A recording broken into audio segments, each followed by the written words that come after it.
Mahakali corridor अन्तर्गत तुषारपानी तिङ्कर सडक खण्डमा आगामी आर्थिक वर्ष 2082-83 का लागि ओली नेतृत्वको सरकारले रु 6 करोड 31 लाख बजेट विनियोजन गरेकोमा दार्चुला वासीहरूले आपत्ति जनाएका छन्। आफ्नो जिल्लामा बिना कामको भ्यू टावर बनाउनका लागि अरबौं खर्चेका ओलीले नेपाल, भारत र चीनसँग जोडिने तिङ्कर सडकमा इतिहासकै न्यून बजेट विनियोजन गरेर आफ्नो खोक्रो राष्ट्रवादको चरित्र उदाङ्गो पारेका छन्।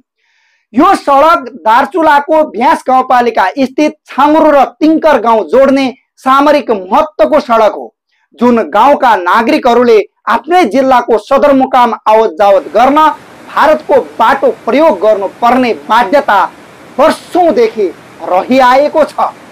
नमस्कार साथीहरू, मेरो नाम हरिप्रसाद जोशी।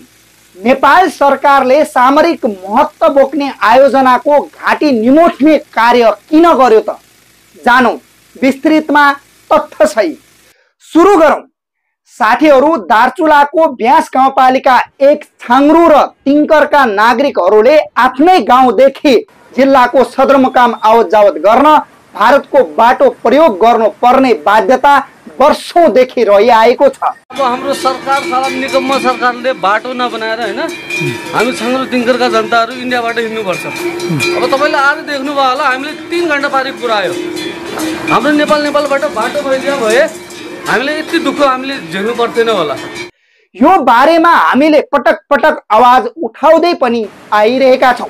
हो, यिनै गाउँ जोड्ने तिङ्कर सडकमा प्रधानमन्त्री केपी शर्मा ओलीले आगामी आर्थिक वर्ष 2082-83 का लागि रु 6 करोड 31 लाख बजेट विनियोजन गरेको छ। अहिले तिङ्कर सडकको जिम्मा नेपाली सेनाले लिएर सडकको ट्र्याक खोलिरहेको हो।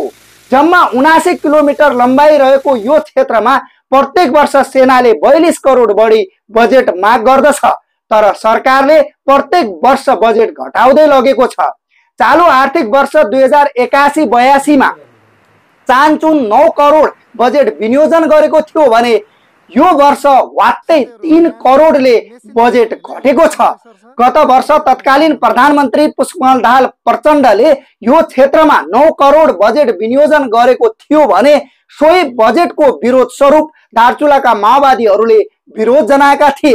तर यो वर्ष त देशकै 2 शक्तिशाली पार्टी मिलेर बनेको सरकारले बजेट भाषणमा आवश्यक बजेट विनियोजन गरेका छौं भनेर अनावश्यक काम गरेको रहेछन् भन्ने प्रष्ट देखिन्छ।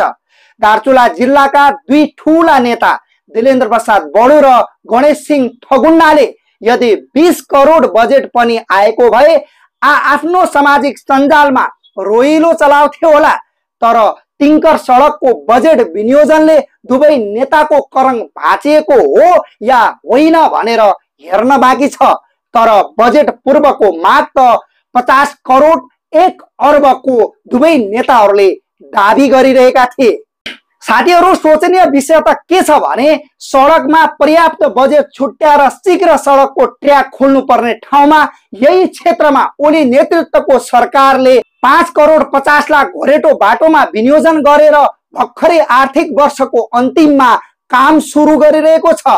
सेनाले जिम्मा लिएर सडकको ट्र्याक खोल्न सुरु गरेदेखि मात्रै 7-8 करोड नेपाल सरकारले घोरेटो बाटोको नाममा विनियोजन गरेर बालुवामा पानी खन्या जस्तै न त बाटो छ न सडकको ट्र्याक खोल्न पर्याप्त मात्रामा बजेट छ।